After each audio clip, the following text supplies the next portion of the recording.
పరివర్తన 4వ భాగం. 3వ భాగంలో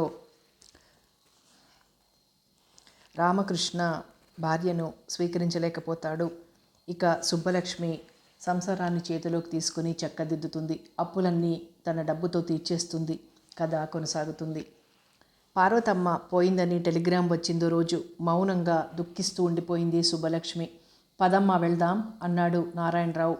సంచిలో 4 చీరలు పెట్టించింది కామాక్షమ్మ. మీ అబ్బాయి ఏమంటారో నసిగింది సుబ్బలక్ష్మి. ఇలాంటి సమయంలో వాడి ముఖం వాడేమంటాడు? వెళ్ళమ్మా, మళ్ళా తల్లి ముఖం కనిపించదు అంది కామాక్షమ్మ. కూతుర్ని చూస్తూనే కుటుంబయ్య ముఖాన్న గుడ్డలేసుకున్నాడు. అతన్ని ఓదార్చాడు నారాయణరావు. శారద ఇంటి పెత్తనమంతా కన్నీళ్ళొత్తుకుంటూనే 4 వైపులా తానే అయి నడిపించింది. 10 రోజుల నాడు మళ్ళీ నారాయణరావు రామకృష్ణ వచ్చారు. రామకృష్ణ మళ్ళీ ఆ రోజే తిరిగి వెళ్ళిపోయాడు. 1 నెల లక్ష్మిని ఉంచు అని అల్లుణ్ణడిగాడు కుటుంబయ్య. క్షమించాలి, అక్కడ ఇల్లు గడవదనేశాడు రామకృష్ణ. 12వ నాడు నారాయణరావు సుబ్బలక్ష్మి ప్రయాణమయ్యారు. తన తాలూకు వాటా పంట అమ్మి డబ్బు తనకి మనీ ఆర్డర్ చేయమని అన్నకు చెప్పింది సుబ్బలక్ష్మి. శారద 2 చేతులు పట్టుకుని, అమ్మ పోయింది, నాన్నను నువ్వే ఆదరించి అన్నం పెట్టాలోదినా అని వెక్కి వెక్కి ఏడ్చింది. 1 నెల రోజులు తల్లిపోయిన విచారంలో అన్యమనస్కంగా దిగులుగా ఉంది సుబ్బలక్ష్మి. నువ్వేమిటో వదినా, ఎప్పుడు డల్గా ఉంటున్నావు, పద మంచి సినిమా వచ్చింది వెళ్దాం అని బలవంతాన సుబ్బలక్ష్మిని సినిమాకు లాక్కుపోయింది వనజ. స్టవ్ మీద కాఫీ నీళ్లు పొంగుతున్నా పట్టించుకోకుండా మోకాళ్ల మధ్య తల ఉంచి కన్నీరు కారుస్తున్న సుబ్బలక్ష్మిని చూసిన చందు, ఏమిటొదినా, ఇంకా మీరలా ఆమె కోసం బాధపడతారు అన్నాడు. ఆమె పోయిన తల్లి కోసం అలా దుఃఖిస్తుంది అనుకున్నాడతను. కంగారుగా కళ్ళు తుడిచేసుకుని, ఆహా లేదోయ్ అని స్టవ్ మీద నీళ్లు దించి కాఫీ పొడి వేసింది సుబ్బలక్ష్మి. సుబ్బలక్ష్మి ఇచ్చిన కాఫీ గ్లాస్ అందుకుంటూ, రాత్రి సినిమా చాలా బాగుంది కదూ వదినా అడిగింది వనజ. చాలా బాగుంది అని గిరుక్కును వెదిరిగి వెళ్ళిపోయింది సుబ్బలక్ష్మి. వదిన, ఎందుకు వనజ అలా ఉన్నారివాళ? స్టవ్ దగ్గర కూర్చుని ఏడుస్తున్నారావిడ. అమ్మ అన్ని పనులు ఆమె మీదే వదిలేస్తుంది, పోనీ నువ్వు కాఫీ కలపడం లాంటి చిన్న చిన్న పనులు చేయరాదు అన్నాడు విసుగ్గా చందు. చేస్తాలే కానీ అన్నయ్య, లీలకు అంత దోస్తీ బాగుండలేదు సుమా. ఎప్పుడు వదిని సినిమాకి తీసుకుపోయిన పాపాన పోలేదు కృష్ణన్నయ్య. నిన్న రాత్రి లీలా అతను మా ముందు కుర్చీలో కూర్చొని సినిమా చూస్తూ కబుర్లు చెప్పుకుంటూ ఒకటే నవ్వులు. వదినకి ఎలా అనిపిస్తుంది చెప్పు? ఆమెకు బాధ అనిపించదు. సినిమా హాల్లోనే ఏడ్చేసిందావిడ. అన్నయ్య మా ఉనికి గమనించనే లేదు. పిలుద్దామనుకున్నాను కానీ మాట్లాడనివ్వలేదు వదిన గబగబా చెప్పింది వనజ. తల పంకించి మౌనంగా ఉండిపోయాడు చందు. లీలను తన అన్నయ్యతో తిరగొద్దని ఎన్నోసార్లు హెచ్చరించాలనుకున్నాడు. తాను ఆమెతో స్నేహం చేశాడు. తనతో స్నేహం చేసి అన్నకు దూరం అవుతుందనుకున్నాడు.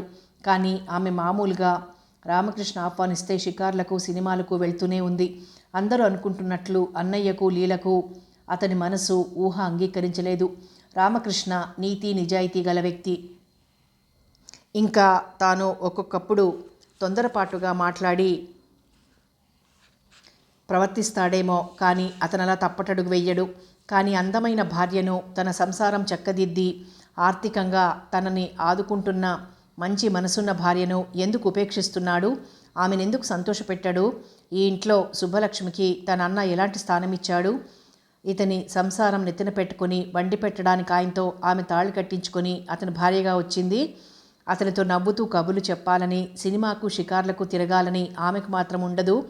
ఇద్దరూ ఒకే గదిలో నిద్రపోతున్నారని, భార్యాభర్తలుగా మనుగడ సాగిస్తున్నారనుకోవడానికి వీల్లేదు. అలా అయితే ఆమెకు చనువు ఏర్పడి ఉండేది బాగా. సినిమా హాల్లో లీలను అతని పక్కన చూసి ఊరుకొని ఉండదు.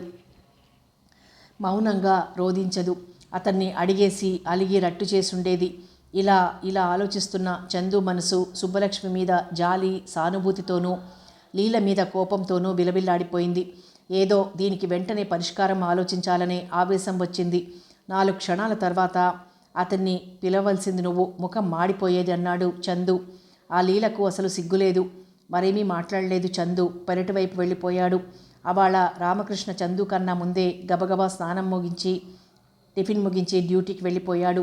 చందు ముందు టిఫిన్ ప్లేట్ ఉంచుతూ చుట్టూతా అక్కడ ఎవరైనా ఉన్నారేమో అని ఓసారి కలియజూసి చందు పిలిచి ఆగిపోయింది సుబ్బలక్ష్మి. ఏం వదినా అన్నాడు చందు. ఆమె ఏదో ఆలోచిస్తున్నట్లు మౌనంగా ఉండిపోయింది. అడగండి వదిన, ఏమో అడగాలని మళ్ళీ సంశయంలో పడిపోయినట్లున్నారు.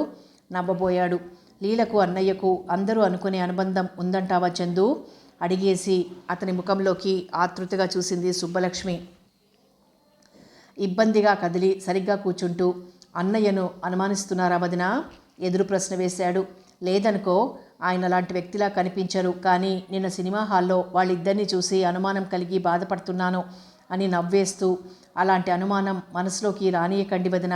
అన్నయ్య ఎలాంటివాడో మీరు సరికే గ్రహించుంటారు. లీల కూడా కాస్త క్లోజ్గా మగవాళ్లతో తిరిగే మనస్తత్వం, అంతే. కానీ ఆమె క్యారెక్టర్ మంచిదే. వాళ్ళిద్దరి గురించి మీరు ఇలాంటి అపోహకు తావిచ్చారంటే నాకు చాలా కష్టంగా ఉంది వదిన. ఆహా, అదేం లేదోయ్, ఉత్తినే అడిగానంతే. అన్నయ్య దగ్గర మాత్రం నేను ఇలా అడిగానని అనేవు గబగబా గాబరాగా అంది సుబ్బలక్ష్మి. అనను, కానీ మీరు అలాంటి అనుమానాలు మాత్రం పెట్టుకోకండి. జీవితం నరకమైపోతుంది. నేను చెప్పింది 100% నిజం. అన్నయ్యకు లీలకు ఉన్న అనుబంధం ఉత్త స్నేహం మాత్రమే. అన్నయ్యే కాదు, లీలతో నాకు స్నేహం ఉంది. ఆ అమ్మాయి చాలా మంచిది వదిన. చదువుకొని దాన్ని, పల్లెటూరి వాతావరణంలో పెరిగాను. ఏదో తొందరపాట్లు అడిగేశాను అలా. మరేమనుకోకు చందు, మర్చిపో అని అక్కడి నుంచి వెళ్ళిపోయింది సుబ్బలక్ష్మి. అతను చెప్పిన మాటను ఆమె పూర్తిగా నమ్మలేకపోయింది. తను ఎంత ఆత్మీయంగా మెసిలినా అన్నయ్యను చెడ్డగా చెప్తాడా? తానే అతన్ని తెలివి తక్కువగా అలా ప్రశ్నించి వెళ్తి పడిపోయింది. నిన్న రాత్రి వాళ్ళిద్దరినీ దగ్గరగా అలా చూసిన దగ్గర నుంచి మనస్సు మండిపోయి వివేకం నశించిపోతోంది. చందుని అడిగే కన్నా ఆయన్నే అడిగుంటే బాగుండిపోయేదని తనను తాను తిట్టుకుంది సుబ్బలక్ష్మి. ఆ రోజు సాయంత్రం లీలతో పార్కుకు వెళ్ళాడు చందు. ఇవాళ ఎలా అన్నా తాను అనుకుంటున్న మాటలు ఆమెకు చెప్పాలని. పచ్చికలో చెతికిలబడి కూర్చొని గరిక చివరలు చిదిమి మునిపంటితో కొరుకుతూ తాను తొలి రోజు చూసిన సినిమా గురించి చెబుతోంది లీల. అన్నయ్యతో మీరలా తిరగటం నాకు నచ్చటం లేదు లీలా అన్నాడు చందు ఆమె మాటలు తుంచేస్తూ ఆమె వైపు చూడకుండానే. మీకే కాదు, చాలామందికి నచ్చటం లేదు పేలవంగా నవ్వింది లీల. మరెందుకు మానేయకూడదు? ఎందుకు మానేయాలి? రామకృష్ణ గారంటే నాకు అని ఆగి క్షణం తర్వాత చాలా ఇష్టం చందు. ఆయన వ్యక్తిత్వాన్ని నేనెంతో గౌరవిస్తాను. ఆయన నాకు బాగా నచ్చారు. ఎవరేమనుకున్నా, ఎంత చెడ్డగా ప్రచారాలు చేసినా ఆయన స్నేహం వదులుకోలేని చందు. ఆయన క్షేమం కోరేవారైతే, అతను శాంతిగా జీవించాలనుకుంటే అతని స్నేహం వదులుకోవాలి లీలా. నేను స్నేహం చేసినంత మాత్రాన ఆయన క్షేమానికి ఏం భంగం? మీరు మంచివారే, తెలివైన వారే, కానీ లోకజ్ఞానం తక్కువ. నవ్వాడు. అంటే సపోజ్ మీరు అన్నయ్యతో సరదాగా కబుర్లు చెప్తూ సినిమా చూస్తుంటారనుకోండి. అసలు మా అన్నయ్య వదిన్ని సినిమాకి తీసుకువెళ్ళడు, ఆమెతో షికారు వెళ్ళడు. ఎన్ని సంవత్సరాలైంది వాళ్ళ పెళ్ళై, కానీ వాళ్ళిద్దరూ సరదాగా నవ్వుతూ మాట్లాడుకోవడం నేను చూడలేదు. ఆవిడ ఎలా బాధపడుతుంది?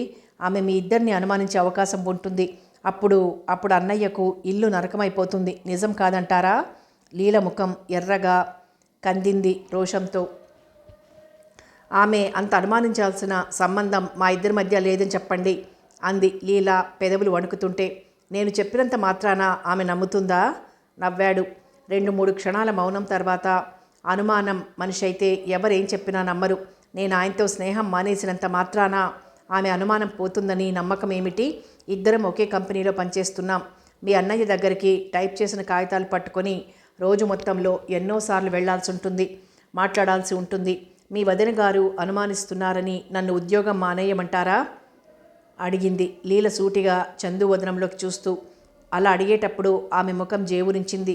గొంతు కోపంతో కొద్దిగా కంపించింది. ఐఎమ్ సారీ లీలా, మీకేమో చెప్పాలనుకున్నాను, సరిగ్గా చెప్పలేకపోయాను. ఆ టాపిక్ వదిలేయండి అన్నాడు చందు. ఆఫీస్లో ఉద్యోగం చేయటానికి, స్నేహం చేయటానికి వ్యత్యాసం లేదు. ఉద్యోగం ఒకే ఆఫీస్లో చేస్తున్నా అన్నయ్యతో అలా అన్నయ్యతోలా ఎంతమందితో స్నేహం చేస్తుంది లీలా అనుకున్న చందు ముఖం కోపంతో కందింది. కొన్ని క్షణాలు ఇద్దరి మధ్య మౌనంగా దొర్లాయి. చివానున లేచి నిల్చొని, మరి వెళ్దామా చందు అంది లీల. ఆమె చేతిని తన చేతిలోకి చనువుగా తీసుకుని మృదువుగా నొక్కి వదిలేస్తూ, నేనేమన్నా పొరపాటుగా మీకు కష్టం కలిగించాలా మాట్లాడుంటే క్షమించి మర్చిపోండి లీలా అన్నాడు చందు. ఆహాహా, అదేం లేదు. అమ్మా నాన్న నాకు ఇలానే హితబోధలు చేసి చివాట్లేస్తుంటారు. కానీ కానీ ఆయనతో స్నేహం వదులుకోలేకపోవటం నాలోని బలహీనత. ఆమె కళ్ళల్లో నీరు తిరిగింది. మౌనంగా రోడ్డు వైపు నడిచారిద్దరూ. కొంచెం దూరం నడిచాక గుడ్ ఈవినింగ్ చెప్పుకొని విడిపోయారు. ఇంత ఆలస్యమైందేం చందు? ఏమిటో మీ ఉద్యోగాలు, మీరు వనజ గురించి పట్టించుకోరు అంది సుబ్బలక్ష్మి. అంటే ఏమిటి వదనా? తొందరగా పెళ్లి చేసేయాలోయ్. నవ్వి, పెళ్ళంటే మాటలా? సంబంధం కుదరాలి, డబ్బుండాలి. చూస్తేగా మంచి సంబంధం కుదరడానికి. అధమం 10,000 రూపాయలన్నా ఉంటే కానీ పెళ్ళి కాదు. ఆ డబ్బు మన దగ్గర లేదు. మరి సంబంధాలు ఎందుకు చూడటం? రిజల్ట్స్ వచ్చాక ఉద్యోగ ప్రయత్నం చేయటమే. అది కాదు చందు, ఎలానో డబ్బు సంగతి చూద్దాం, మరేమనుకోకు అని చప్పున ఆగి సంకోచంగా అతని ముఖంలోకి చూసింది. ఏమిటి వదినా? ఏం అనుకోనులేండి, అడిగేయండి. అనవసరంగా నేను వెళ్తి పడిపోవటం దేనికి? ఆ అమ్మాయికి తల్లిదండ్రులున్నారు, మంచి చెడ్డలు గమనించి మందలించటానికి. మీతో గొప్ప సస్పెన్సు, ఏదో చెప్పబోతారు, మళ్ళీ నా మీద నమ్మకం చాలదు కాబోలు ఆగిపోతుంటారు. పోన్లేండి. ఎవరో చౌదరట, తెల్లగా పొడుగ్గా ఉన్నాడు ఆ అబ్బాయి. సాయంత్రం మన ఇంటికి వచ్చాడు. వనజతో మాట్లాడి కాఫీ తాగి వెళ్ళాడు. వనజ ఒక్కతే సినిమాకు వెళ్ళొచ్చింది. మీ అమ్మ నాన్న అసలు పట్టించుకోరు. పెళ్ళి కావాల్సిన పిల్ల అలా ఒంటరిగా వెళ్ళొచ్చా చందు?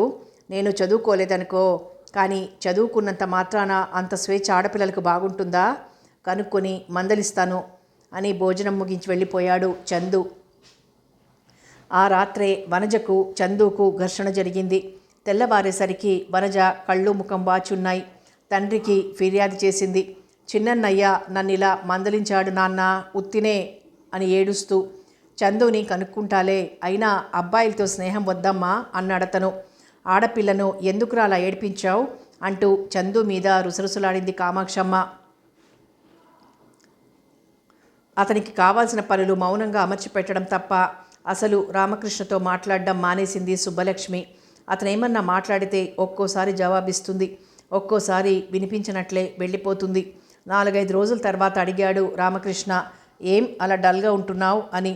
నాకే రోగము లేదు, బాగానే ఉన్నాను విసురుగా జవాబిచ్చింది సుబ్బలక్ష్మి. అమ్మ పోయిన తర్వాత ఏదో దిగులుతో నాన్న ఆరోగ్యం చెడగొట్టుకుంటున్నారని రాశాడు సుధాకర్. చెల్లెలికి రాసిన ఉత్తరం చివర తానేం చెయ్యగలదు? పోనీ 4 రోజులు తీసుకొచ్చి తన తండ్రిని తన దగ్గర ఉంచుకుందామనుకున్నా తాను స్వతంత్రురాలు కాదు. ఏమిటో జీవితం చప్పగా నిస్సారంగా గడిచిపోతుంది. ఈ ఇంటిని నడిపించే యంత్రంలా తయారైపోయాను. రామకృష్ణ మరి జన్మలో తనను భార్యగా ఆదరించి సుఖపెట్టలేడు. ఆయన మనస్సు, మమత అన్నీ లీలకు అంకితమైపోయుంటాయి. బాధగా బరువుగా నిట్టూర్చింది సుబ్బలక్ష్మి. ఆ ఉత్తరానికి పొడిగా క్షేమ సమాచారాలు రాసి నాన్నకు ధైర్యం చెప్పని ఉత్తరం రాసి పడేసింది. ఆమె రాసిన ఉత్తరానికి వనజో చందు ఓ అడ్రస్ రాస్తారు. ఒకసారి డాక్టర్ చూపిస్తాను, వస్తావా అడిగాడు రామకృష్ణ డ్యూటీ నుంచి వచ్చి. సుబ్బలక్ష్మి ఇచ్చిన కాఫీ తాగుతూ, నా ఒంట్లో బాగానే ఉంది, నేను ఇంకా మందులు వాడదలుచుకోలేదు టక్కున జవాబిచ్చింది సుబ్బలక్ష్మి. అయితే సరే అన్నాడతను. అతని ముఖం ఎర్రగా కందింది. ఇప్పటి వరకు ఆమె అతని మాట కాదని ఎరగదు. ఇప్పుడు పలకరిస్తే ముఖం కూడదీసుకోవటం, విసురుగా జవాబులు ఇవ్వడం చేస్తోంది. అతని మనసు చిన్నబోయి చిరాకొస్తోంది. మళ్ళీ లీలతో మంచిగా చనువుగా ప్రవర్తించడం ప్రారంభించాడు చందు. వారింటికి వెళ్తున్నాడు. ఆమె తల్లిదండ్రులను తమ్ములను పరిచయం చేసుకున్నాడు. వారి యోగక్షేమాలు కనుక్కుంటాడు. అప్పుడప్పుడు పళ్ళు కొని తీసుకువెళ్తాడు. మొహమాట పడుతూనే తీసుకుంటారు. లీల తండ్రి సుబ్బరామయ్య రామకృష్ణ ఉత్త మొహమాటస్తుడు. ఎప్పుడన్నా ఒకవేళ ఇంటివైపు వచ్చినా ముభావంగా పలకరించి వెళ్ళిపోతాడే కానీ చందులా కలుపుగోలుగా మాట్లాడడు. మంచి కుర్రాడు. ఏ పిల్ల పూజ చేస్తుందో చందు కోసం అనుకుంటుంది లీల తల్లి వరలక్ష్మ. లీల తమ్ముడు చిరంజీవికి ఉబ్బసానికి ఒక ఆయుర్వేద వైద్యుని చేత వైద్యం చేర్చడం ప్రారంభించాడు చందు. మీరెందుకండి ఇలా అనవసరమైన శ్రమ తీసుకుంటారు మా గురించి అని లీల వారిస్తున్నా వినిపించుకోడు చందు. 2 నెలలు గడిచాయి. రామకృష్ణ పట్ల ఇదివరకులా శ్రద్ధ తీసుకోవటం లేదు సుబ్బలక్ష్మి. ఒక్కోసారి అతను అడిగే వరకు కాఫీ, టిఫిన్, చివరకు మంచినీళ్ళన్నా ఇవ్వదు. తానంటే మక్కువ లేని భర్తకు తానెందుకు సేవలు చేయాలి అనుకుంటుంది. అతని పట్ల అదొక రకమైన విముఖత ఏర్పడసాగింది ఆమెలో. కుటుంబయ్యకు సీరియస్గా ఉందని వైరొచ్చిందో రోజు మళ్ళీ కోడల్ని తీసుకుని ప్రయాణమయ్యాడు నారాయణరావు. తండ్రి అనారోగ్యం సంగతి తెలిసి సుబ్బలక్ష్మి రోధించలేదు. ఉదాసీనంగా గంభీరంగా ఉండిపోయింది. స్టోర్ రూమ్ తాళం చెవులు అత్తగారికి ఇచ్చేసి తన బట్టలన్నీ పెట్టెలో సర్దుకుంది. 4 చీరలు సంచిలో పెట్టుకువెళ్ళు, పెట్టేందుకు అంది కామాక్షమ్మ. 4 రోజులు ఉండాలనుకుంటున్నాను అత్తయ్య అంది సుబ్బలక్ష్మ. ఏమో అనబోయి మళ్ళీ మౌనంగా ఉండిపోయింది కామాక్షమ్మ. అబ్బాయి వచ్చే టైం అయింది, చెప్పి వెళ్దామా లక్ష్మి అడిగాడు నారాయణరావు. బస్ తప్పిపోతే ఇవాళ వెళ్ళటం కుదరదు, నా కోసం ఆయన బెంగెట్టుకోర్లేండి అని చకచక వీధి వరండా మెట్లు దిగిపోయింది సుబ్బలక్ష్మి. వారు వెళ్లేసరికి కుటుంబయ్య జీవనయాత్ర చాలించాడు. నోటిలో పైట చెంగు కూరుకొని మూగగా రోదిస్తున్న సుబ్బలక్ష్మి తల ఓదార్పుగా నిమిరాడు సుధాకర్. అన్నయ్య, ఇవాళ నుంచి మనం తల్లిదండ్రులు లేని పిల్లలమైపోయాం అంది సుబ్బలక్ష్మి రుద్ధస్వరంతో. అమ్మ పోయిన దగ్గర నుంచి చాలా దిగులు పడిపోయాడు నాన్న. మానసికంగా శారీరకంగా కృంగిపోయారు. ఎవరెంత చెప్పినా లాభం లేకపోయిందన్నాడు సుధాకర్ కన్నీళ్ళొత్తుకుంటూ. మామగారు పోయిన 10వ నాడొచ్చి మళ్ళీ వెంటనే వెళ్ళిపోయాడు రామకృష్ణ. నారాయణరావు మాత్రం పెద్దవాడుగా 12వ రోజు దాకా ఉండి కర్మకాండ జరిపించాడు. అతనికి ఎన్నిసార్లు కృతజ్ఞత వెలిపించాడు సుధాకర్. అమ్మ, మరి వెళ్ళిపోదాం ఇంకెందుకు అన్న నారాయణరావు మాటలకు, కొంతకాలం ఇక్కడ ఉండాలనుకుంటున్నాను మామయ్య అంది సుబ్బలక్ష్మి ఇబ్బందిగా ఆమె వైపు చూస్తూ. అయితే ఎప్పుడొస్తావు, నన్ను ఎప్పుడు రమ్మంటావు అడిగాడు. మీరు రావటం ఎందుకులేండి, చిన్నన్నయ్యను సాయం తీసుకుని వచ్చేస్తాను అంది సుబ్బలక్ష్మి. అయితే వస్తాను, తొందరగా వచ్చేయాలి సుమా, నువ్వు లేకపోతే ఇల్లెలా గడుస్తుంది అని వెళ్తూ సుధాకర్ భుజం మీద చేయి వేసి, ధైర్యంగా ఉండు బాబు, జాగ్రత్త, లక్ష్మిని 1 వారం తర్వాత పంపించేయి అని చెప్పాడు నారాయణరావు. అతను నమ్మకంగా తలూపి అతని వెంట వీధి చివరి వరకు వచ్చాడు. అమ్మాయి రాలేదు అని ప్రశ్నించిన కామాక్షమ్మ ప్రశ్నకు కొన్ని రోజులుండి వస్తుందట అని జవాబిచ్చాడు నారాయణరావు. 2 రోజుల తర్వాత అడిగాడు రామకృష్ణ తండ్రిని. లక్ష్మి ఎప్పుడొస్తుంది నాన్న? కొన్ని రోజుల నుండి వస్తుందట, అదే జవాబు చెప్పాడు నారాయణరావు. చాలా కాలంగా వదిలిన బాధ్యతలు మళ్ళీ నెత్తిన పడటంతో విసుక్కుంటోంది కామాక్షమ్మ. 2 నెలలు గడిచాయి. మామగారు రమ్మని ఉత్తరాలు రాస్తున్నా జవాబు ఇవ్వకుండా, వెళ్ళిపోతానని అనకుండా ఉదాసీనంగా మౌనంగా ఉండిపోతున్న సుబ్బలక్ష్మి ఉద్దేశం ఏమిటో అర్థం కావటం లేదు సుధాకర్కి. మేనత్త మేనమామల బిడ్డలు కావటం వలన శారద సుబ్బలక్ష్మిల మధ్య అరమరికలు లేవు. శారద అప్పటికి ఓ బిడ్డ తల్లైంది. శారద కూతుర్ని ఎత్తుకొని ఆడిస్తూ అలా కాలం దొర్లిస్తోంది సుబ్బలక్ష్మి. శారద ఎప్పుడు వెళ్తావు అత్తవారింటికని ప్రశ్నించటం లేదు, కానీ ఎరుగు పొరుగు అమ్మలక్కలు ప్రశ్నిస్తున్నారు. ఏమే సుబ్బు, ఇన్నాళ్ళు ఉండిపోయావు, నెల తప్పావేమిటే, ఒంట్లో బాగోటం లేదా అని. వారి ప్రశ్నలకి జవాబులు ఇవ్వటం కష్టంగా ఉంటుంది సుబ్బలక్ష్మికి. ఏం పిన్ని, నీకు కష్టంగా ఉందా? మా అన్నయ్య ఇంట్లో నేను ఉండటం అని ఒక ఆమెను సుబ్బలక్ష్మి నవ్వుతూ అడిగేసరికి ఆ మాట ఊరంతా పాకి మరెవ్వరూ ఆమెను అలా ప్రశ్నించటం మానేశారు. చూసి మూతులు తిప్పుకునేవారు. తోట అమ్మగా వచ్చిన డబ్బులో 3వ వంతు 1500 రూపాయలు సుబ్బలక్ష్మికి ఇవ్వబోయాడు సుధాకర్. వద్దు, ఉంచు అంది సుబ్బలక్ష్మి. బ్యాంక్లో వేయమన్నావా అడిగాడు సుధాకర్. వద్దు, ఖర్చు చేయి. అదేమిటి లక్ష్మి, నువ్వు వెళ్ళేటప్పుడు తీసుకువెళ్దు గాని పెట్లో పెట్టు, నీ డబ్బు ఖర్చు చేయాలా నవ్వాడు. నేను వెళ్ళటం లేదు అంటే అన్నాడు కనుబొమ్మలు చిట్లించి కంగారుగా ఆమె వైపు చూస్తూ. నన్నేమీ ప్రశ్నించకన్నయ్యా, నేను అత్తవారింటికి వెళ్ళదలుచుకోలేదు. నీ ఇంట్లో ఉంచుకోవటం కష్టమైతే వేరే ఇల్లు అద్దెకు చూడు. లక్ష్మి, ఏం మాట్లాడుతున్నావో తెలుసా? అత్తవారింటికి వెళ్ళదలుచుకోలేదు? తెలుసు, నిజమే, నేను అత్తవారింటికి వెళ్ళదలుచుకోలేదు.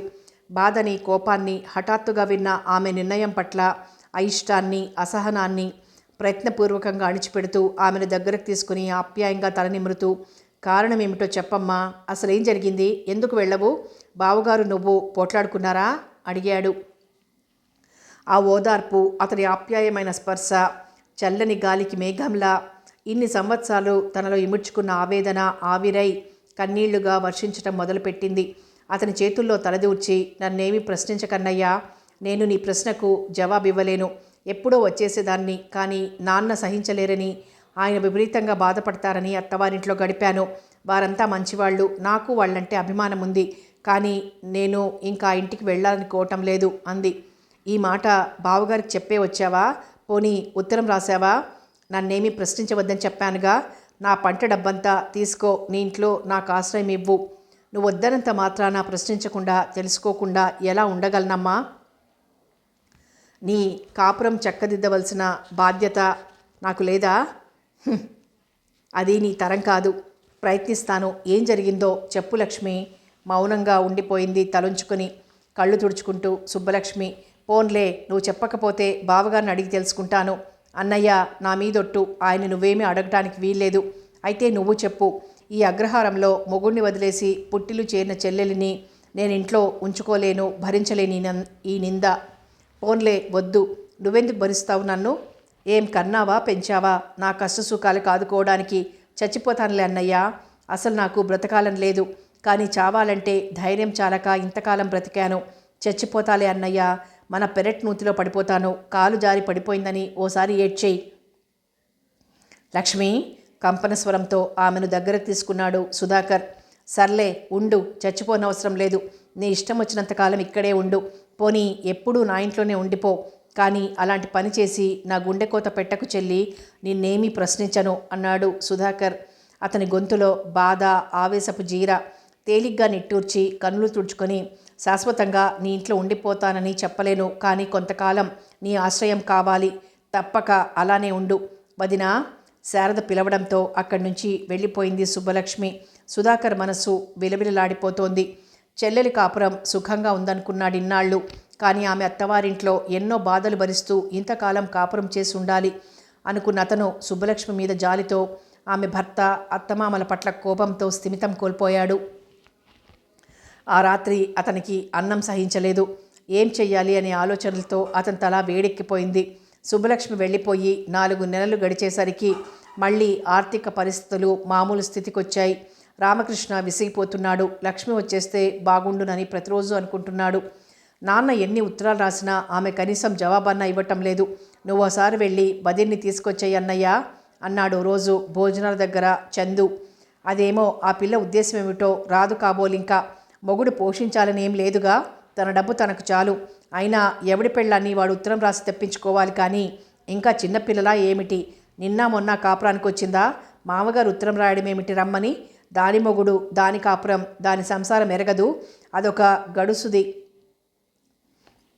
వీడికి మాత్రం తెలియదేమిట్రా చందు, మన వెర్రి కానీ. ఈ వెధవ పుట్ట ఎందుకు పెడతావు నీ డబ్బు అని దానికి ఏదో సలహా ఇచ్చి ఉంటాడు. మరి కామాక్షమ్మ మాటలు, నిష్ఠూరాలు వింటూ సహించలేని రామకృష్ణ, నేనేమీ సలహాలు ఇవ్వలేదమ్మా అన్నాడు చిరాగ్గా. అయితే దాన్ని ఎందుకు రమ్మని ఉత్తరం రాయవు? ఏదో మీ ఇద్దరు కూడబలుక్కుని ఉండాలి, లేకపోతే పెళ్ళాన్ని ఇన్ని నెలలు పుట్టింట్లో ఏ మగాడు ఉంచుతాడ్రా కృష్ణ? మేము ఎరిగి బతికాం కాదు, 4 రాళ్ళు వెనకేసుకున్నాం కాదు, పిల్లలే ధనమనుకున్నాం. కళ్ళొత్తుకుంది కామాక్షమ్మ. అన్నంలో చెయ్యి కడిగి విసురుగా లేచి వెళ్ళిపోయాడు.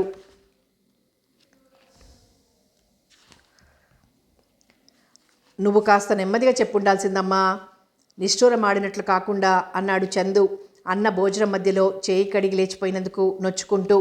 పోన్లే నాయనా, అంతా నాదే తప్పు అందావిడ రుద్ధస్వరంతో. ఏమో అనబోయి మౌనంగా ఉండిపోయాడు చందు. లక్ష్మి, బావగారు వచ్చారు. హడావిడిగా లోపలికొచ్చాడు సుధాకర్. పెదవులు కదలినట్లు నవ్వి, అలా ఆయన్ని చూస్తూనే కంగారుగా లోపలికొచ్చేసావేమిటి? వెళ్ళి పలకరించి కాళ్లకు నీళ్ళివ్వు అంది లక్ష్మి. అలాగే చేశాడు సుధాకర్. సుధాకర్ వెనక లోపలికొచ్చి కుర్చీలో కూర్చున్నాడు రామకృష్ణ. లక్ష్మి, కాఫీ తీసుకెళ్తావా? ఆయన గదిలో కూర్చున్నారు అన్నాడు మళ్ళీ వంటింట్లోకి వచ్చి సుధాకర్. రామకృష్ణను యోగక్షేమాలు అడిగొచ్చిన శారద, ఈ వంటింటి పనులు నేను చూస్తాను కానీ వెళ్ళు, నిన్ను తీసుకువెళ్ళాలని వచ్చారులా ఉంది అంది ఫిల్టర్లోని డికాక్షన్ గ్లాసులో వంచుతూ.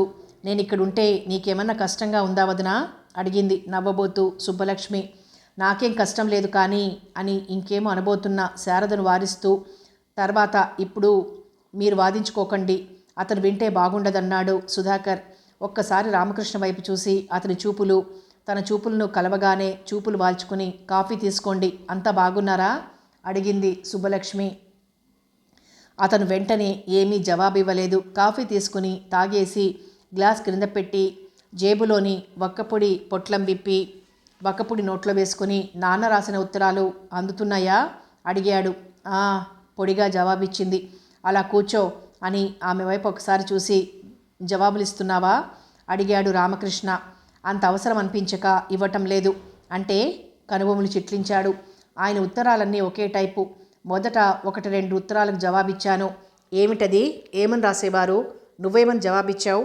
వెంటనే బయలుదేరొచ్చేయి అని ఆయన రాస్తే ఇప్పట్లో రాదలుచుకోలేదని నేను జవాబిచ్చాను. అయితే ఎప్పట్లో రాదలుచుకున్నావో రాశావా? కొన్ని క్షణాలు ఇద్దరి మధ్య భరించలేని నిశ్శబ్దంగా దొర్లాయి. రామకృష్ణ వదనం గంభీరంగా కొద్దిగా కోపంతో కందినట్లయింది. అతని వైపు ఒక్కసారి నిర్లక్ష్యంగా చూపు విసిన సుబ్బలక్ష్మి వదనం ఉదాసీనంగా మారిపోయింది. బరువుగా నిట్టూర్చి ఒక్కసారి ఆమె వైపు చురుగ్గా చూసి చూపులు వాల్చుకుంటూ, సరే రేపు ఉదయం బస్కి వెళ్ళిపోదాం, వస్తున్నావా? ఎందుకా? ఆమె మౌనంగా తలవంచింది. వచ్చే లక్ష్మి, అమ్మ సంసారం చేయలేక విసిగిపోతోంది, సాధ్యమైనంత సౌమ్యంగా అన్నాడు. ఇక్కడ వదినకు కష్టంగానే ఉంది. పాడి పంట, రైతులు, వ్యవసాయం అన్నీ చక్కదిద్దుకోవటం, చప్పున జవాబిచ్చింది సుబ్బలక్ష్మి. అయితే వదిన దగ్గరే ఉండి పుట్టింటిని చక్కదిద్దాలనుకునే దానివి పెళ్ళి ఎందుకు చేసుకున్నట్లా అని నవ్వి, ఇదే ప్రశ్న మిమ్మల్ని చాలాసార్లు వెయ్యాలనుకున్నాను, కానీ అడగలేకపోయాను. మీ సంసారం చక్కదిద్దటానికి మాత్రం కాదు. అయితే కాపురం వదులుకుంటావా? కాపురం అనేది ఉంటేగా వదులుకోవటానికి. ఆమె గొంతులో హేళన. ఆమె అలా మాటకు మాట నిర్లక్ష్యంగా జవాబులివ్వటం అతనికి కష్టంగా ఉంది. సహించలేకపోతున్నాడు. తలతిక్క జవాబులు కట్టిపెట్టి, వస్తావా రావా? ఒక్క మాటలో చెప్పు అన్నాడు చిరాగ్గా. రాను. పూర్తిగా బాగా ఆలోచించే నిర్ణయం తీసుకుని అంటున్నావా? ఈ నీ నిర్ణయం మీ అన్నయ్యకు మన పెళ్ళికి పెద్దరికం చేసి హైరానా పడిపోయిన మీ మామయ్య అందరికీ తెలుసా? తెలియనక్కర్లేదు. ఆమె చెంప చెళ్ళుమంది. ఆమె కన్నీళ్లు జలజల చెంపల మీద నుంచి రాలాయి. చేతులు నులుముకొని రోషంగా అటు ఇటు పచాలు చేస్తున్నాడు రామకృష్ణ. గబగబా కళ్ళు తుడుచుకుని అవతలికి వెళ్ళబోయింది సుబ్బలక్ష్మి. ఆగు అన్నాడు రామకృష్ణ. చప్పున ఆగి వెనుదిరిగి అతని వైపు ఎర్రబారిన కన్నులతో రోషంగా చూస్తూ, ఎందుకు? మీరు వెళ్ళొచ్చు. మీ ఇంట్లో వంట చేయటానికి, మీ అందరికీ చాకిరీ చేసి మీ సంసారం నడపటానికి నేను రాదలుచుకోలేదు. ఆమె గొంతు రుద్ధమైంది. నీ నిర్ణయానికి ఫలితాలు ఎలా ఉంటాయో ఆలోచించుకున్నావా? అతని వైపు తీక్షణంగా చూస్తూ ప్రశ్నించాడు రామకృష్ణ. నన్ను వదిలేసి మళ్ళీ పెళ్లి చేసుకుంటారు అంతేగా? అలా చెయ్యండి, పోనీ మీరన్నా సుఖపడతారు అని నిలవకుండా వెళ్ళిపోయింది సుబ్బలక్ష్మి. తెల్లబోయాడు రామకృష్ణ. ముద్దల అమాయకంగా ఏమీ తెలియని పల్లెటూరు పిల్లగా ఉండే సుబ్బలక్ష్మి ఇలాంటి నిర్ణయానికి వస్తుందని కలనన్నా అనుకోలేదతను. ఎప్పుడో ఒక శుభదినాన తన పక్కన చేరి నేనింకా చిన్నపిల్లనా అని ప్రశ్నిస్తుందనుకున్నాడు. తానే ఆమెను భార్యగా స్వీకరించాలనుకుంటున్నాడు. ఎంత నిర్లక్ష్యంగా చెప్పింది, ఎంత పొగరు అనుకున్న రామకృష్ణ వదనం కోపంతో జేవురించింది. గబగబా గడప దాటి వీధిలోకి నడిచాడు. గదిలోంచి వాదన అస్పష్టంగా విన్న శారద పెరట్లో పశువులకు గడ్డి వేస్తున్న సుధాకర్ దగ్గరికి వెళ్ళి, ఇద్దరూ ఏదో వాదించుకుంటున్నట్టుగా ఉంది, వెళ్ళోసారి చూడండి అంది కంగారుగా. నువ్వు నేను వాదించుకోవటం లేదు, వాళ్ళు అంతే. తర్వాత లక్ష్మిని అడిగి తెలుసుకుందాంలే. చాటున నిల్చుని పొంచి వినటం బాగుండదు అన్నాడతను. ఎంతసేపు మీ గొడ్ల సంరక్షణ మీరును. వారిద్దరి మధ్య మనం ఊహించినంత పొత్తులు లేవుగా. ఈ పిల్ల తొందరపడి కాపురం చెడగొట్టుకుంటుందేమో. వెళ్ళండి. వెళ్ళి వాళ్ల మధ్య కల్పించుకుని చెల్లెల తరపున వాదించమంటావా? ఏదన్నా టిఫిన్ చేయి తొందరగా. అతను మధ్యాహ్నం భోజనం చేశాడో లేదో. ఇక అతను వెళ్ళడని నిర్ణయించుకున్న శారద వంటింట్లోకి వచ్చి ఉప్మా పోపు వేసి నీళ్లు పోసింది. కందిన వదనంతో కన్నీళ్లొత్తుకుంటూ పెరటి వరండాలోకి వచ్చిన లక్ష్మి దగ్గరికి వచ్చి, ఏమైంది లక్ష్మి? కలవరంగా ప్రశ్నించింది శారద. ఏం లేదు అని కళ్ళు తుడుచుకుని నవ్వబోయింది సుబ్బలక్ష్మి. చెంపలా ఎర్రగా కందిందేం? ఏం లేదు. చెంపకు చీర చెంగు కప్పుకుని తన గదిలోకి వెళ్ళి తలుపులు మూసుకుంది సుబ్బలక్ష్మి. ఈ విషయం సుధాకర్ చెవిలో గుసగుసలాడింది శారద. అతను బావగారు కూర్చున్న గదివైపు వచ్చి అతను కనిపించకపోవడంతో, శారద, బావ బాత్రూమ్ వైపు వెళ్ళారా? గదిలో లేరే ప్రశ్నించాడు భార్యని. వెళ్ళిపోయారులా ఉంది, వెళ్ళండి తొందరగా అంది శారద. పరుగులాంటి నడకతో రామకృష్ణను కలుసుకున్నాడు సుధాకర్. ఇంటికి తిరిగి రమ్మని, తన చెల్లెల్ని మందలిస్తానని ఎన్నో విధాలా బ్రతిమలాడాడు. రామకృష్ణ చేయి పట్టుకుని సుధాకర్ అదోలా నవ్వి, చెల్లెల పట్ల ప్రతి అన్న ఇలానే బాధ్యత తీసుకుంటాడు. ఇప్పుడు తను కాపురానికి రాదట. కానియండి, తన ఇష్టం వచ్చినప్పుడు తన స్థానం ఖాళీగా ఉంటే వస్తుంది. భర్తీ అయితే శాశ్వతంగా మీ దగ్గరే ఉంటుంది అని బావా అని అంటున్నా సుధాకర్ వెంటబడుతున్నా వినిపించుకోకుండా వెళ్ళిపోయాడు రామకృష్ణ. అతనితో వెళ్ళనన్నావట? వచ్చే కోపాన్ని అదిమి పెడుతూ చురుగ్గా చెల్లెల వైపు చూస్తూ అన్నాడు సుధాకర్. బెండకాయలు తరుగుతూ, అవును వెళ్ళనన్నాను అంది సుబ్బలక్ష్మి. కష్టమో నిష్ఠూరమో కాపురం నిలబెట్టుకోవాలమ్మా బాధగా అన్నాడు సుధాకర్. కాపురం అక్కర్లేదులే అన్నయ్య. తాత్కాలికమైన ఇబ్బందులు ఏమన్నా ఉన్నా ఓర్చుకుని కాపురం నిలబెట్టుకోవాలి, కానీ తొందరగా ఇలాంటి నిర్ణయం తీసుకోకూడదమ్మా. కాలక్రమంలో అన్నీ సర్దుకుంటాయి. అత్తమామలు కలకాలం ఉండిపోతారా? ఆడబిడ్డ మరుదులు మాత్రం ఎంతకాలం నీ ఇంట్లో ఉంటారు? నచ్చజెప్పపోయాడు సుధాకర్. వద్దన్నయ్యా, నాకేమీ చెప్పకు అని మోకాళ్లలో తల ఉంచి వెక్కి వెక్కి ఏడవటం మొదలుపెట్టింది సుబ్బలక్ష్మి. జాలితో సుధాకర్ హృదయం ద్రవించింది. తనకి అక్కడ ఏం బాధలుంటాయో ఏమో, లేకపోతే ఎందుకు వెళ్ళనంటుంది? ఉండనిద్దురు, వాళ్ళకి తెలిసొస్తుంది అంది శారద. మౌనంగా అక్కడి నుంచి వెళ్ళిపోయాడు సుధాకర్. ఒంట్లో బాగుండలేదు, ఆకలిగా లేదని కాఫీ మాత్రం తాగి తన గదిలో మంచం మీద పడుకున్న రామకృష్ణ దగ్గరకు కుర్చీ లాక్కొని కూర్చుంటూ, అగ్రహారం వెళ్ళావా అడిగింది కామాక్షమ్మ. అన్నాడు రామకృష్ణ. ఏమైంది? తీసుకొచ్చేయలేకపోయావా? రాదట. ఎన్నాళ్ళు ఉంటుందో ఉండని. అదేమిట్రా, ఎంత డబ్బు గలదైతే మాత్రం అంత నిర్లక్ష్యమా? అతను మాట్లాడలేదు. రిజిస్టర్ నోటీస్ ఇయ్యి, ఏదో ఆలోచిద్దాంలే, నాకు తలనొప్పిగా ఉంది అన్నాడు. ఆమె లేచి వెళ్ళిపోయింది. తర్వాత చిన్న కొడుకుతో చెప్పింది, వదిన రానన్నదట అన్న పిలిస్తే అని. వారిద్దరి మధ్య సఖ్యత సంబంధం ఉన్నట్లు తోచదమ్మా అన్నాడు చందు. అదేమిట్రా అలా అంటావు? పెళ్ళై 3 సంవత్సరాలు కావస్తుంది, ఒకే గదిలో నిద్రపోతున్నారు, సంబంధం లేదంటావేమిటి? మనసు మభ్యపెట్టడానికే వాళ్ళాడే నాటకం ఒకే గదిలో నిద్రపోవటం, అంతే అనుకుంటాను నేను. నేను పెళ్లి చేసేసుకోవాలనుకుంటున్నాను లీలా అన్నాడు చందు. మరెందుకు ఆలస్యం? చేసేసుకోండి అంది నవ్వుతూ లీలా. అమ్మ, నాన్న, అన్నయ్య అస్సలు నాకు పెళ్లి చేద్దామనుకోరు చూడండి. అయ్యో పాపం, ఎంత కష్టం వచ్చింది నవ్వసాగింది లీలా.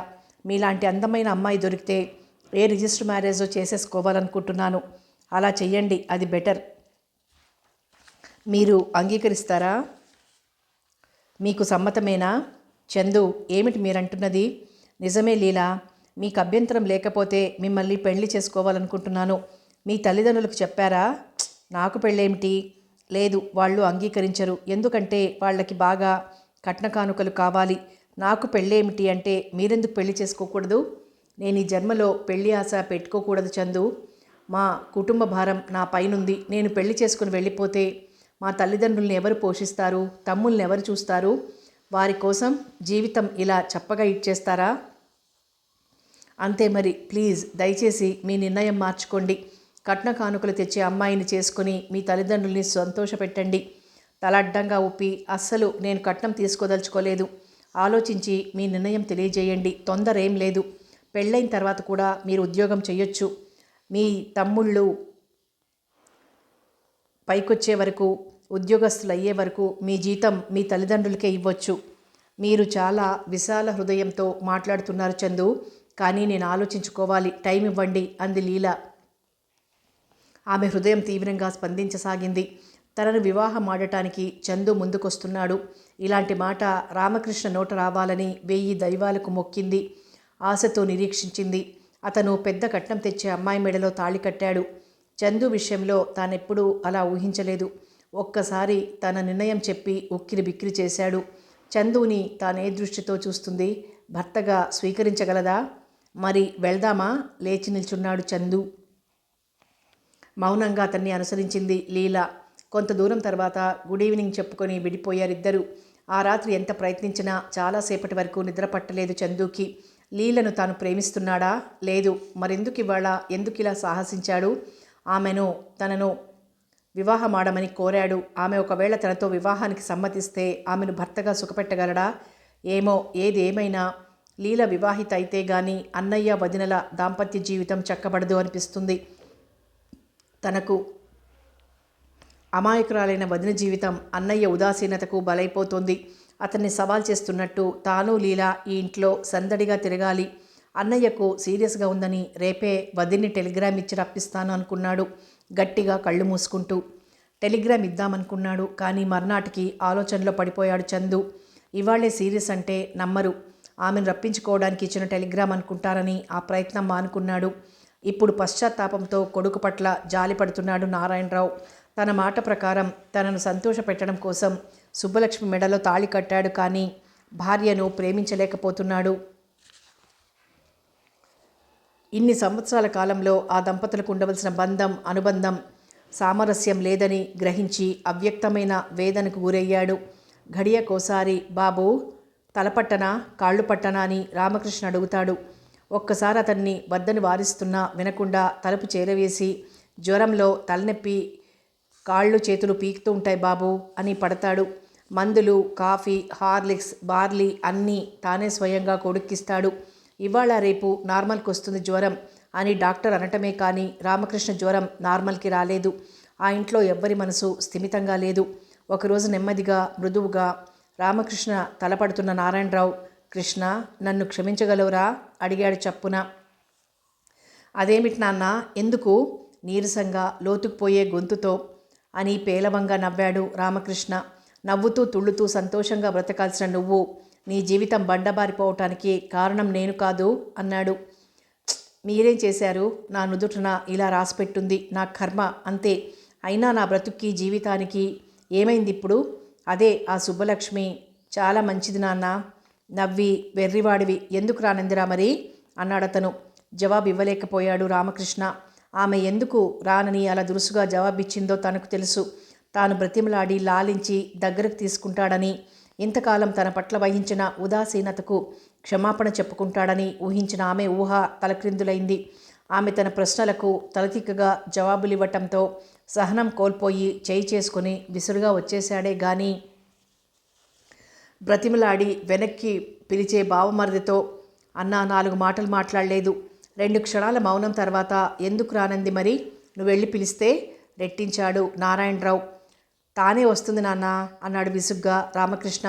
ఏవండోయ్, మీకోసం ఎవరో వచ్చారు. కామాక్షమ్మ గొంతు విని అవతలికి వెళ్ళిపోయాడు నారాయణరావు. వాళ్ళ తమ్ముడు డ్యూటీకి వెళ్తుంటే లీలను ఓసారి నేను రమ్మన్నానని చెప్పాడు రామకృష్ణ. అలాగే అన్నయ్య అని వెళ్ళిపోయాడు చందు. లీల రామకృష్ణను చూడటానికి బత్తాయి పళ్ళు పట్టుకుని 2 సార్లు వచ్చింది. ఆమె రామకృష్ణ దగ్గర కూర్చుని మాట్లాడేంతసేపు చందు అక్కడే కూర్చున్నాడు. చందు అలా వారిద్దరి మధ్య కూర్చోవటం రామకృష్ణకు ఇబ్బంది అనిపించింది, కానీ లీలకేమీ అనిపించలేదు. ఆ అన్నదమ్ములిద్దరితోనూ సరదాగా 4 కబుర్లు చెప్పి వెళ్ళిపోయేది. ఈ వారంలో 2 సార్లు ప్రశ్నించాడు చందు. నేను అడిగిన విషయం మీరేం ఆలోచించారు అని. ఇంకా ఏ నిర్ణయానికి రాలేదు పొడిగా జవాబిచ్చింది లీల. వణికే చేతులతో టెలిగ్రామ్ అందుకొని చదివి గబగబా లోపలికొచ్చి లక్ష్మి అని పిలిచి ఆగిపోయాడు సుధాకర్. ఏమన్నయ్యా? ప్రశ్నార్థకంగా చూసింది అతని వైపు సుబ్బలక్ష్మి. మీ మరిది చందు టెలిగ్రామ్ ఇచ్చాడు. అదోలా నవ్వి, ఏమని? అత్తయ్యకో మామయ్యకో సీరియస్గా ఉంది, బయలుదేరి రమ్మనా అడిగింది. కాదు, బావగారికే. అతని గొంతు చలించింది కొద్దిగా. తల అడ్డంగా ఊపి, ఉత్తది, నన్ను అక్కడికి రప్పించుకోవడానికి ఇదో ఎత్తు. మా చందుకి నేనంటే గొప్ప అభిమానం అంది సుబ్బలక్ష్మి. ఓసారి వెళ్ళి చూస్తే బాగుంటుందేమో. అయితే వెళ్ళిరా. నువ్వు రామ్మా, బాగుండదు. బాగానే ఉంటుంది. అసలు ఇది నిజం టెలిగ్రామో ఉత్తదో అది తెలియాలిగా. ఒకవేళ నిజమైతే అప్పుడు వెళ్తాను, సరేనా? నిన్ను వదిలి నేనొక్కడినే వెళ్తే ఏమనుకుంటారు? నిజంగా బావగారికి సీరియస్ అవునో కాదో చూడటానికి వచ్చాడు. లేకపోతే చెల్లెల్ని వెంటబెట్టుకురాక వీడెందుకు వచ్చాడు అని అనుకోరు? అన్నింటికీ మూర్ఖపు పట్టుదల పనికిరావు తల్లి. చూద్దాం, ఒకవేళ నిజంగా ఆయనకు సుస్థి చేసిందేమో. ఇలాంటి దొంగ టెలిగ్రాములు ఇచ్చే మనిషి కాదు చందు. ఆలోచనలో పడింది సుబ్బలక్ష్మి. నిజమే, చందు నీతి నిజాయితీ పాటించే వ్యక్తి. నిజంగానే ఆయన కొంట్లో బాగాలేదేమో అనిపించేసరికి నిలవలేకపోయింది. నిజంగా రామకృష్ణకే సీరియస్ అయి అతనేమైనా అయిపోతే తనకు మిగిలిందేమిటి? తానిలా పుట్టింట్లో వదినా పిల్లలకు చాకిరీ చేస్తూ జీవితం వెళ్ళదీస్తుందా? వద్దు భగవాన్, అలాంటి జీవితం నాకొద్దు. తన్ను భార్యగా స్వీకరించినా స్వీకరించకపోయినా నా భర్త జీవించి ఉండాలి. ఆ క్షణంలో రామకృష్ణను చూడాలనిపించింది. అతని దగ్గరకు రెక్కలు కట్టుకు వాలాలనిపించింది. గబగబా సంచిలో 4 చీరలు కుక్కుని, అన్నయ్య, ఒక 1000 రూపాయలుంటే ఇవ్వని లక్ష్మి అడిగేసరికి కొంచెం ఉబ్బి తబ్బిబ్బయ్యాడు సుధాకర్. పెట్టె తీసి డబ్బు లెక్క పెట్టి 600 రూపాయలు మాత్రమే ఉన్నాయంటూ ఆమె చేతికిచ్చాడు. సర్లే అంటూ ఆ డబ్బు చీర మడతల్లో పెట్టి వెళ్ళొస్తానొదినా అని గడప దాటింది సుబ్బలక్ష్మి సుధాకర్ వెనక. ఇల్లంతా నిశ్శబ్దంగా ఉంది. స్టెథోస్కోప్ చేత్తో పట్టుకుని డాక్టర్ వీధి గేటు దాటి కారెక్కుతున్నాడు. సుబ్బలక్ష్మి హృదయం తీవ్రంగా స్పందించసాగింది. ఏదో భయం, ఆందోళన ఆమె శరీరమంతా ఆక్రమించాయి. పెదవులు అదరటం, కాళ్ళు వణకటం, కనులు చెమ్మగిలటం మొదలుపెట్టాయి. తానిప్పుడు ఏం వినబోతుంది? రామకృష్ణ ఎలా ఉన్నారు? వర్షానికి ముందు పూరించిన మేఘాలతో కూడి గంభీరంగా మారిపోయిన ఆకాశంలా వాతావరణం ఇంత నిశ్శబ్దంగా ఉందేమిటి? ఇలా కొంచెం సేపు గడిచాక గొల్లుమనరు కదా అంతా. ఇలాంటి ఆలోచనలతో మనస్సు భయంతో పిడిచగట్టుకుపోతుంటే గడపలో కాలు పెట్టింది సుబ్బలక్ష్మి. సుబ్బలక్ష్మిని చూస్తూనే 2 చేతులు చాచి కౌగిలించుకొని, ఇంతకాలం మీ వాళ్ళింట్లో ఎందుకుండిపోయావు వదినా అని దుఃఖంతో గొంతు రుద్దమవుతుంటే, అన్నయ్య ఎలా ఉంటాడో ఏమో, రేపు ఉదయం 8 దాటే వరకు చెప్పలేమన్నారు డాక్టర్. మీ ఊరు నుంచి వర్షంలో తడిసి స్టేషన్కి వచ్చాడట. జ్వరం వచ్చి మరి వదలనే లేదు అని ఏడవసాగింది వనజ. ఆమె ఊరికే కంగారు పెట్టకు, అన్నయ్యకేం పర్వాలేదు, రెండొదినా, రండి బావగారు, కాఫీ పెట్టు, లోపలికి వెళ్ళి వనజ గబగబా అన్నాడు చందు. అలా అంటున్న చందు ముఖంలోకి చూసింది సుబ్బలక్ష్మి. అతని ముఖంలో దిగులు భయం ద్యోతకమవుతూనే ఉన్నాయి. మౌనంగా రామకృష్ణ ఉన్న గదిలోకి వెళ్ళారు సుధాకర్, సుబ్బలక్ష్మి. మాసిన గడ్డం, ఎండిన చెంపలు, లోతుకుపోయి మూతలు పడిన కనులు, మంచం మీద వెల్లకిలా పడుకుని ఉన్నాడు. సుబ్బలక్ష్మి అతని కాళ్ల వైపు మంచం దిగువన కూర్చొని పైట చెంగులో ముఖం దాచుకుని వెక్కి వెక్కి ఏడుస్తోంది. అతని మంచం దగ్గర బల్ల మీద కూర్చుని చెమ్మగిల్లే కనులొత్తుకుంటూ తన సర్వస్వం ఎవరో దోచుకుపోతున్నట్లు దిగాలుగా దీనంగా పదే పదే కొడుకుని బ్రతికించమని భగవంతుణ్ణి చేతులు జోడించి ప్రార్థిస్తున్న కామాక్షమ్మ అలా ఏడుస్తున్న కోడలి వైపు చీత్కారంగా చూసి కనులు ముఖం తుడుచుకొని నిరసనగా నవ్వి, ఊరుకో, ఏడుపెందుకు, నా గాయత్వం కొట్టుకుంటూ మన ముఖాన్ని ఎలా రాసి ఉంటే అలా జరుగుతుంది. వాళ్ళ వాడి వెంట నువ్వు వస్తానంటే మర్నాటి దాకా ఆగి వచ్చేవాడు, వర్షంలో తడిసేవాడు కాదు, ఇలా జ్వరం వచ్చేది కాదు అని క్షణం తర్వాత, నా కొడుకుది వెన్నపూస లాంటి మనసు బాబు, ఏమైపోతాడో ఏమో అంది సుధాకర్ వైపు చూస్తూ. అధైర్యపడకండమ్మా, ఎవరైనా స్పెషలిస్ట్కి చూపిద్దాం అనగలిగాడు సుధాకర్. అతనికంతా అయోమయంగా ఇప్పుడేం చెయ్యాలో తోచకుండా ఉంది.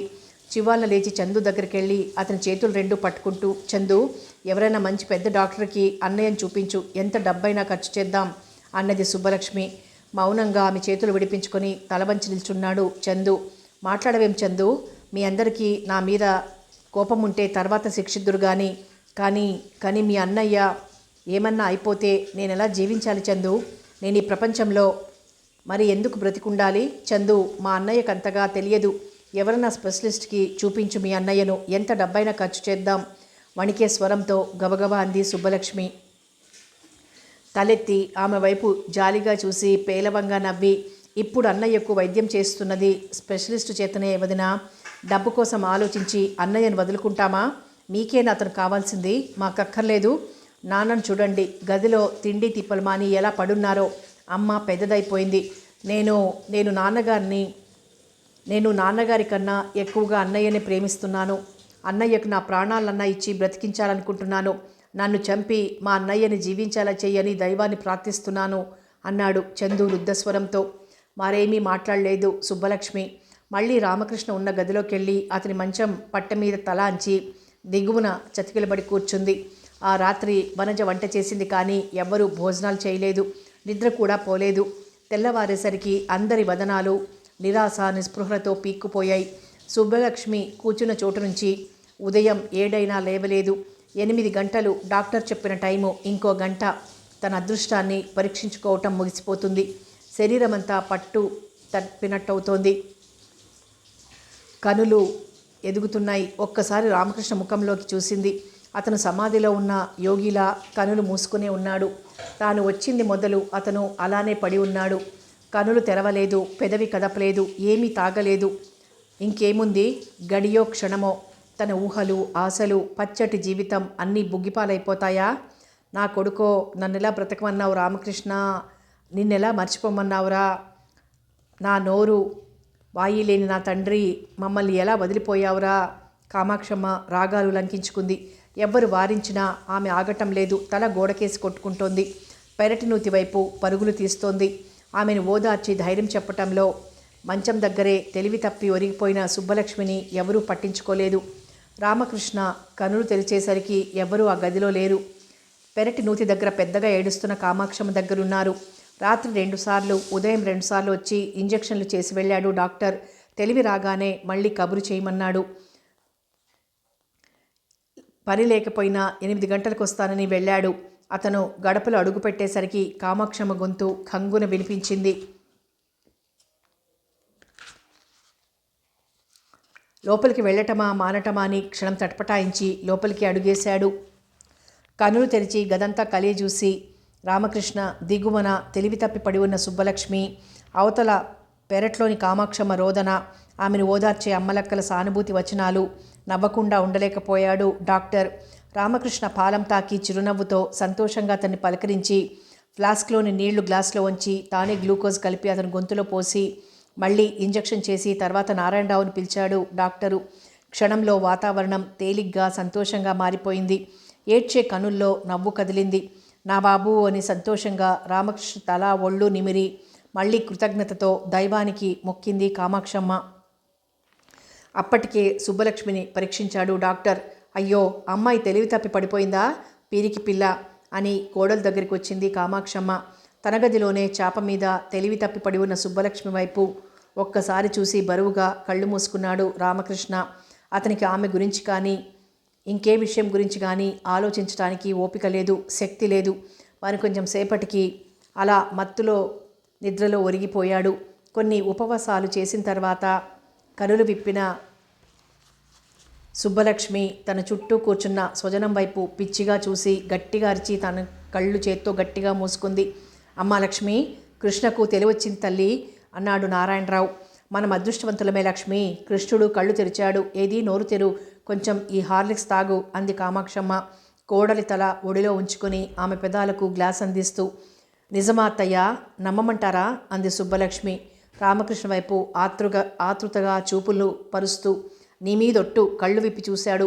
గ్లూకోజ్ నీళ్లు తాగాడు, మరి పర్వాలేదన్నారు డాక్టర్ అంది కామాక్షమ్మ. తేలిగ్గా నిట్టూర్చి కనులు తుడుచుకొని లేచి కూర్చోబోయి మళ్ళీ వెనక్కి వాలింది సుబ్బలక్ష్మి. కాసేపు అలా పడుకో, నిన్నంతా ఉపవాసం, తర్వాత వాడేమైపోతాడో అని హడలిపోయావు అన్నాడు నారాయణరావు.